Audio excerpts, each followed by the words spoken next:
In the 7th century, Iona was a well-equipped university. It was making a huge impact both here in the British Isles and further afield. England as a country did not exist then. It was split into different regions or areas. And the local king, King Oswald of Northumbria, sent a message to Iona requesting that a missionary be sent here. Aidan, who had been trained in Iona, was sent down here, and when he arrived, he requested of the king if he could set up his training school here on the island of Lindisfarne.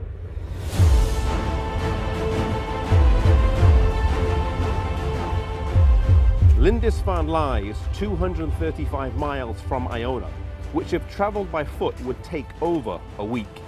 It is also known as the Holy Island, though it's not completely isolated from the mainland.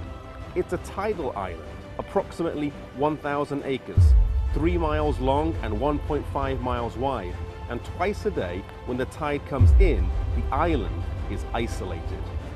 There is something about the solitude and isolation of being on an island that these early missionaries seemed to value, a place to come aside, rest, study, and be equipped for mission service.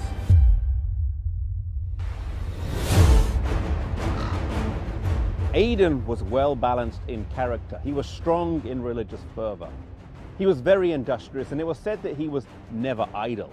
In him was that living flame which burned so strong in many of the missionaries that were sent out by Patrick and Columba.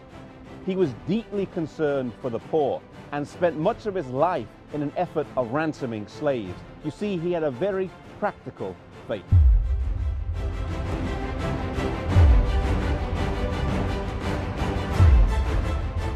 He did for England what Columba had done for Scotland. In establishing the training centre here, the fields were used to give work to support the students. They also established other training centres in places like Melrose and Whitby. Aidan was succeeded by Finan, and he established a training centre in Tilbury in Essex and was instrumental in evangelising central England. Finan was succeeded by Coleman. And in 30 years, these three men did a powerful work here in England, and paganism was swept away and replaced by New Testament religion.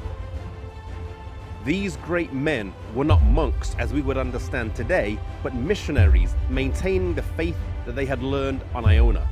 In Truth Triumphant, page 127, it reads, "It is no exaggeration to say that with the exception of Kent and Sussex, the whole English race received the foundation of their faith from Celtic missionaries."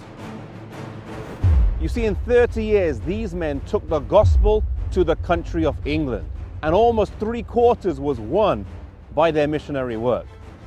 They did this in an age where they had no internet, no TVs, no modern forms of communication that we have.